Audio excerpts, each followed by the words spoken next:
안녕하세요. 결혼한 지 4개월 만에 어머님 그리고 신우와 한판하게 된 30대 여자예요. 남편과는 대학생 시절 소개팅으로 만났습니다. 남편 말로는 제가 첫사랑이었다는데 그건 립서비스일 수도 있고 잘 모르겠어요. 저희는 이후로 4년을 사귀다가 헤어졌습니다. 헤어진 이유는 생각보다 단순했어요. 남편이 군대에 다녀오는 것까지 기다렸었는데 저녁 이후로 친구들하고 노는데 빠져서 저한테 소홀해지더라고요. 저는 저대로 바로 취업을 하면서 사회생활을 시작했고 상황이 그렇다 보니 자연스럽게 헤어졌네요. 그러다 다시 만나게 된 건 둘 다 30이 넘어서입니다. 남편은 어느새 건설회사에 다니는 건실한 어른이 되어 있었고 저 역시 공기업으로 이직을 하면서 안정적인 생활을 꾸려나가고 있었지요. 남편이나 저나 생활이 어느 정도 자리를 잡은 상태에서 만나니 사귀던 시절에 좋았던 일들만 생각나고 그래서 더 빨리 또 다시 서로에게 빠져들었던 것 같아요. 이후로 8개월의 짧은 연애를 하고 결혼을 약속하게 되었지요. 서로 조건 같은 건 비슷해서 사실 결혼하는 과정에 있어서는 별 문제가 없었어요. 양가 부모님 모두 사위감이자 며느리감인 저희를 마음에 들어하셨고 크게 요구하시는 것도 없었습니다. 다만 딱 한 번 예단 이야기가 나왔을 때 하마터면 서로 얼굴을 붉힐 뻔하긴 했어요. 사실 남편 집안이 어려운 건 아니지만 저희 친정에 비하면 여유가 있는 편은 아니었거든요. 더 구체적으로 말하자면 남편과 처음 하는 연애도 아니었으니 결혼 이야기가 나온 이후로는 현실적인 이야기를 많이 했습니다. 가정환경이라던가 재산이라던가 그때 남편이 말하기를 어머님 아버님 다 생활력이 강하신 분들이라 지금도 일을 하고 계시기는 한데 문제는 신우랍니다. 신우가 워낙에 씀씀이가 큰데다가 또 남편과는 8살이나 차이가 나다 보니 어머님 아버님이 신우한테 워낙 오냐오냐 해주셨던 모양이에요. 그래서 어머님 아버님과 신우가 함께 사는 아파트 한 채를 제외하고 나면 사실 재산이랄 게 없답니다. 그러면서 남편이 덧붙이기를 제가 원한다면 시부모님께 부탁을 드려서라도 그 아파트를 담보로 잡고 대출을 받아서 결혼에 보태겠다대요. 하지만 솔직히 그 소리를 듣고 그래 그럼 그렇게 해서라도 대출 받아오라는 여자가 몇이나 되겠어요. 저도 당연히 손사래를 치며 됐다고 했고요. 그래도 남편이 개인적으로 모은 돈이 8천만 원 가까이 되었고 저 또한 그 정도는 가지고 있었으니 이 정도면 충분하다. 대출을 받더라도 우리 이름으로 받자. 그렇게 하기로 했네요. 그리고 이 이야기는 상견례 자리에서도 나왔어요. 양가 어른들 모두 모셔놓고 물론 구구절절 그 이유까지 말하지는 않았지만 아무튼 이렇게 둘만의 힘으로 해보기로 했다고는 말씀을 드렸지요. 그리고 그 자리에서만큼은 양가 어른들 다 기특하다, 장하다 하시며 서로 어쩜 아드님을 어쩜 따님을 이렇게 잘 키우셨냐며 서로 간의 덕담도 오갔습니다. 그런데 막상 다음 날인가 돼서 어머님께서 저에게 직접 연락을 해오셨더라고요. 어머님께서 저와 친해지고 싶다는 말로 저를 불러내셨는데 실상은 달랐습니다. 일단 용건은 간단했습니다. 그래도 결혼할 때 생략할 게 있고 하지 말아야 할 게 있는데 그중 하나가 예단이래요. 예단이라는 게 제가 어머님한테만 하는 게 아니라 남편 친척분들에게도 잘 부탁드린다고 인사를 드리는 개념인데 그걸 홀랑 빼먹으면 친척분들이 겉으로 말은 안 해도 저와 저희 부모님 흉을 볼 거라나요. 그런 이야기를 듣고 있으니 솔직히 어머님 속이 훤히 보여서 황당하기도 하고 혼이 나는 것도 같아서 기분이 안 좋았어요. 부모님 어쩌고 하시니 언짢기도 했고요. 저도 결혼 준비하면서 여기저기서 들은 바가 있었으니 그러면 예물을 해주시는 거냐 물었습니다. 예물이 나중에 살다 힘들어지면 팔아서 살림에 보태라는 뜻이라니까 이것도 해주시면 좋을 것 같다고 했지요. 그리고 패백은 남편 쪽 어른들이 용돈을 주신다던데 이것도 해야겠다고 덧붙였네요. 그랬더니 어머님께서 저를 빤히 보시더니 한동안 아무 말씀도 안 하시대요. 그리고는 그렇게 치면 빼먹을 게 하나도 없다면서 그냥 당신 말은 못 들은 거로 하랍니다. 하지만 그때 어머님 표정이 꽤나 불편하고 당황하신 게 솔직히 제가 이렇게 나올 줄 모르셨던 것 같아요. 고분고분하니 당신 말대로 할 줄 아셨던 건지 그리고 바보같이 보일지도 모르겠지만 저는 남편에게 어머님이 이런 이야기를 하셨다는 말을 전하지 않았어요. 어머님께서 만난 자리에서 바로 당신 말씀을 거두어 들이시기도 했고 좋은 일 앞두고 이미 해결된 일을 남편한테 말해봤자 제가 어머님을 험담하는 것처럼 보일까 걱정이 되었으니까요. 하지만 결혼식을 올리고 이후에 어머님이 보여주시기 시작한 언행에 비하면 예단 이야기는 애교에 가까웠더라고요. 저희 어머님은 한마디로 경우가 없으신 분이었습니다. 예단 이야기 때 너무 순순히 물러나시길래 그냥 생각이 좀 짧고 단순하신 분이구나 그렇게만 생각했지. 시댁과 저희 집은 차로 30분이 채 걸리지 않는 곳에 있습니다. 일부러 그렇게 가까운 곳에 구한 것은 아니었고 서울이라고 해봤자 땅덩어리 자체가 작잖아요. 그 와중에 좀 저렴한 곳으로 알아보다 보니 경기권에 있는 시댁하고 그렇게 멀어지질 못했어요. 그래도 차로 30분이니 대중교통으론 1시간 가까이 걸렸고 어머님 아버님께서는 차가 없으시거든요. 꼭 그래서는 아니지만 아무튼 거리가 가깝다고 해서 별 걱정은 안 했어요.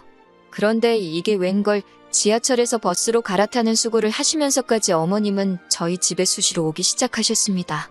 별다른 이유가 있어서 오시는 것도 아니고 그냥 심심해서 왔다던가 궁금해서 왔다던가. 사실 처음엔 그래도 출발하기 전에 미리 연락은 주셨어요. 그런데 제가 몇 번인가 못 오시게 한 적이 있거든요. 남편이랑 저랑 야근을 한다던가 주말에 선약이 있다던가 그럴 때요. 그러자 이제는 거절 잘 못하는 성격인 남편한테 먼저 연락을 하신다던가 아예 연락 없이 오시더군요. 문제는 남편이나 저나 집돌이 집순이다 보니 어머님이 연락 없이 오시기라도 하면 무방비로 당했던 거지요. 막말로 어머님이 언제 오실 줄 알고 맨날 내 집 놔두고 다른 데 가 있을 수도 없잖아요. 100번 양보해서 오시는 거 그럴 수 있다 칩니다. 하지만 오셨으면 그냥 저희랑 밥 한 끼 맛있게 드시고 커피 한 잔 하고 가시면 되잖아요. 그런데 그게 아니고 그렇게 시시콜콜한 것까지 잔소리를 하세요. 시작은 냉장고부터입니다. 저희는 둘이 살기도 하고 식사 대부분을 회사에서 하다 보니 집에서 밥해 먹을 일이 많이 없어요. 그나마도 저는 요리하는 걸 안 좋아하고 남편은 좋아해서 이따금씩 남편이 음식을 하고요. 그래서 집안일을 분담할 때도 제가 청소와 빨래를 맡았고 남편이 요리와 설거지를 합니다. 쓰레기를 버리거나 재활용하는 건 남편이나 저나 하게 되는 사람이 하는 거고요. 그런데 처음에 어머님께서 냉장고를 열어보시더니 이게 뭐냐면서 이게 사람 사는 집이냐고 저한테 뭐라고 하시더라고요. 그러면서 남편 이렇게 먹여서 내보내면 힘을 어떻게 쓰냐고. 그때는 정말 결혼한 지 한 달도 안 됐을 때라서 뭐라고 반박도 못하고 그냥 죄송하다 했는데 생각할수록 억울하더라고요. 그래서 이후로 비슷한 잔소리를 3-4번 들었을 땐 남편더러 이리 와서 설명 좀 하라고 했어요. 그러자 남편이 어머님더러 뭐 이런 걸 다 확인하냐면서 바빠서 그런 거니까 신경 쓰지 말라고 딱 자르더라고요. 그러자 어머님께서 부엌일이 며느리인 제 소관이지 어째서 남편을 앞세우냐 하십니다. 그래서 아니라고 남편이 부엌일을 제가 청소랑 빨래 등을 도맡기로 했다고 했더니 어머님이 어이가 없다시대요. 당신은 아들 부엌 드나들게 안 키웠다고. 그래서 저도 그랬지요. 저도 결혼 전까지 친정에서 부엌에서 일한 적 없다고요. 그랬더니 어머님이 어이없다는 듯이 너네 엄마가 너 반찬하는 것도 안 가르쳤냐고 그러길래 어머님은 신호 그런 거 가르치시냐고 물었습니다. 네, 맞아요. 솔직히 어머님 말씀에 화가 나서 저도 좀 빈정거렸어요. 막말로 남편에게 듣기론 신우는 자기 먹을 라면도 하나 제대로 못 끓인다고 했거든요. 할 줄 아는 거라곤 오로지 전자레인지로 데워 먹는 것뿐이라고. 그뿐만이 아니었습니다. 어머님은 어떻게든 제 흠을 잡겠다는 각오라도 하신 건지 창틀까지 손가락으로 문질러 보시더군요. 하지만 어머님의 의도와 달리 먼지 한 톨 나오지 않자 어머님께서는 그건 또 그거대로 못마땅하신지 들릴 듯 말 듯한 목소리로 짜증을 내시대요. 그리고 이런 일은 어머님이 저희 집에 오실 때면 매번 벌어지는 일이었습니다. 그래서 결국 나중에는 한 달에 2번 이상 오시지 말라고, 그러면 현관문 안 열어드린다 했지요. 아버님께도 부탁을 드렸더니 아버님은 당신은 전혀 몰랐다면 이 엄마가 제정신이 아닌가 보다고 그러면서 저희 편을 들어주셨어요. 그런데 지난 설이었습니다. 결혼하고 처음 맞는 명절이다 보니 저도 나름대로 날이 많이 섰어요. 제사도 없다고 했는데 갑자기 올해부터 돌아가신 시조부모님과 시외조부모님 제사를 지내신다 하셔서 솔직히 짜증도 났고요. 특히 주변 사람들이 시외조 부모님 재산은 제가 지낼 필요가 없다던데 어머님께서는 되려 제가 안 하면 누가 하냐고 제가 뭣도 모른다는 식으로 말씀하시더라고요. 명절 전날부터 시댁에 내려가 만두 빚고 8종류의 전을 하고 그 밖에도 무슨 아버님이 좋아하시는 음식, 신우가 잘 먹는 식혜, 어머님의 진두지 위아래 거의 저 혼자 별걸 다 만들었어요. 친정에서는 이런 일이 있지도 않고 정말 어쩌다 한 번 이따금씩 만두 정도는 빚곤 했는데 그래도 누구 하나 따로 노는 사람 없이 다 같이 보내는 시간이었거든요. 그런데 시댁에서는 정말 저 혼자 하다시피 했네요. 특히 만두라도 같이 빚겠다는 남편을 어머님이 기어이 밖으로 내보내시는 걸 보고는 정말 스트레스가 올라오더라니까요. 그래도 천명절이었던 만큼 가슴에 참을인자를 새기며 무사히 고비를 넘겼습니다. 이튿날 아침에는 다 같이 모여 식사를 했지요. 신우는 자기는 딸이니까 제사랑 상관없지 않냐면서 전날부터 코빼기도 보이지도 않더니 아침에도 집에 안 들어왔는지 안 보였고 결국 아니나 다를까 저 혼자 설거지하는 신세가 되었어요. 그런데 그때 어머님께서 갑자기 분주해지시더니 냉장고 정리를 시작하시는 겁니다. 그러면서 설거지거리가 계속해서 나오기 시작하대요. 심지어 몇몇 반찬통은 열기가 무섭게 싱크대에서 설거지를 하고 있던 저도 맡을 만큼 고약한 냄새가 났는데 그래도 기어이 안 상한 거라며 저더러 맛을 보라는 식이셨어요. 당연히 맛은 안 봤고 견디다 못한 제가 큰 소리로 남편을 불렀습니다. 남편더러 와서 이 음식 썩었나 좀 먹어보라고요. 그러자 어머님이 화들짝 놀라시더니 이건 너랑 나랑 먹어보면 아는 걸 뭐하러 당신 아들까지 부르느냐고. 그래서 그러면 어머님이 직접 드셔보시라고 전 안 주셔도 된다고 정색을 하면서 말했어요. 그제서야 어머님이 좀 애매하다 싶은 것도 그냥 버리시더라고요. 설거지는 설거지대로 얼마나 많이 나오던지 결국 또 다시 남편을 불렀습니다. 저희 남편이 알아서는 못하는데 부르고 시키면 그건 또 잘 따라요. 또다시 남편이 불이 나게 부엌으로 오자 어머님께서는 저더러 지 남편 편하게 쉬는 꼴을 못 본다고 기어이 한 소리 하시대요. 그래서 저도 에라 모르겠다 생각하고 어머님도 저 편하게 쉬는 꼴을 못 보시나 보다고 그랬어요. 그제서야 상황 돌아가는 걸 눈치챈 남편이 왜 그러냐면서 제 손에서 고무장갑을 가져갔고 저도 순순히 내주고 거실로 나와 아버님 옆에 앉았습니다. 아버님께서는 이 모든 상황이 당신과는 상관없다 생각하셨는지 계속 킬킬거리며 웃고만 계셨는데 적어도 어머님 편은 안 드시니 기분은 안 나쁘대요. 그런데 그때였습니다. 현관문 열리는 소리와 함께 신호가 들어오더라고요. 꼬락서니가 어디서 술을 얼마나 먹었는지 머리는 다 풀어헤치고 옷차림은 또 얼마나 지저분하던지 그건 그렇고 어쨌든 신우도 눈치가 있을 거 아니에요. 어머님께서 식탁 의자에서 씩씩거리고 계시지 아버님은 뭐 금세 TV로 관심이 옮겨갔고 남편은 설거지하고 있지 저는 저대로 거실에 나와 있지. 신우가 무슨 일 있었냐고 어머님께 묻자 어머님께서는 네 새언니가 아주 말 한마디를 안 진다면서 신우한테다 대고 방금 전까지 있었던 일을 미주알고주알 다 말씀하시더라고요. 그러자 신우가 지 딴에는 어머님 편 들어준다고 한 거겠지만 저한테 다가오더니 자기 좀 보잡니다. 어이가 없어서 할 말 있으면 여기서 하라니까 시댁에 왔으면 며느리가 일을 하는 게 당연하지 놀 거면 뭐하러 오냐고 그래요. 그러면서 오빠가 설거지하고 있으니까 언니는 저기 화장실 가서 변기 좀 닦으랍니다. 어이가 없어서 신우를 빤히 쳐다보니까 아니 시부모님 쓰시는 변기도 못 닦겠다 이거냐며 괜히 지가 목소리를 높이더라고요.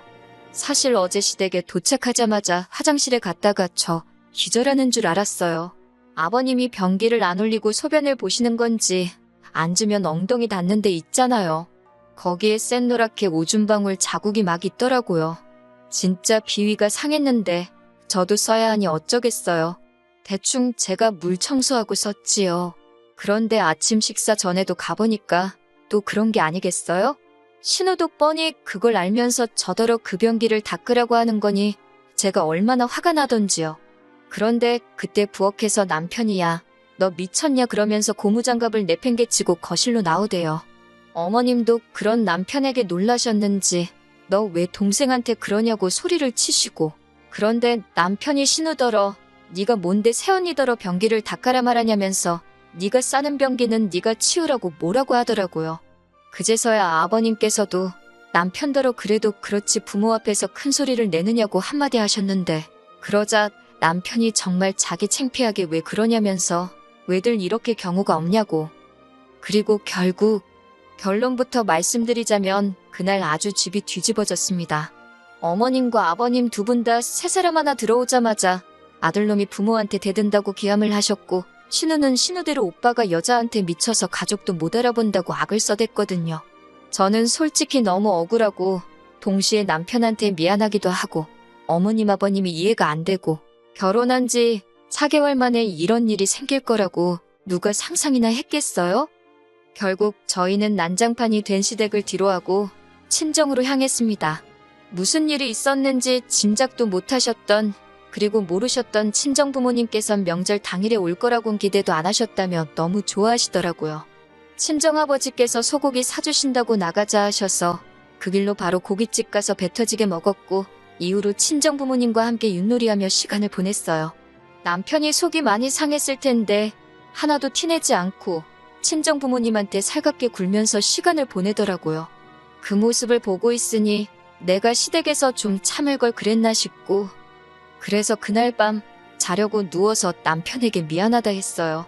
내가 너무 유난을 떨었나 보다고 그냥 좀 참고 어머님 기분에 맞춰드릴 걸. 그러자 남편이 대번에 하는 말이 그건 아니랍니다. 장인 장모님은 절대 선을 넘는 법이 없으신데 어머님이나 신우는 도를 지나쳐도 한참을 지나쳤다면서, 그러면서 앞으로도 혹시나 자기 가족들이 저에게 실수를 하면 무조건 자기한테 이야기하랍니다. 자기는 무조건 제 편이라면서요. 누가 그러더라고요. 아무리 시댁에서 누가 뭐라고 짓거려도 남편 하나만 단단히 붙들고 살면 무서울 거 하나 없다고. 그런데 정말 그 말이 맞는 것 같아요. 무조건 제 편일 거란 남편 말 한마디에도 크게 의지가 되고 힘이 나더라니까요. 앞으로 살다 보면 또 어이없이 당하고 황당한 소리도 듣고 그러겠지요? 그렇지만 지금처럼만 남편이 마음 변치 않고 제 곁에 있어준다면 무서울 건 하나도 없을 것 같아요.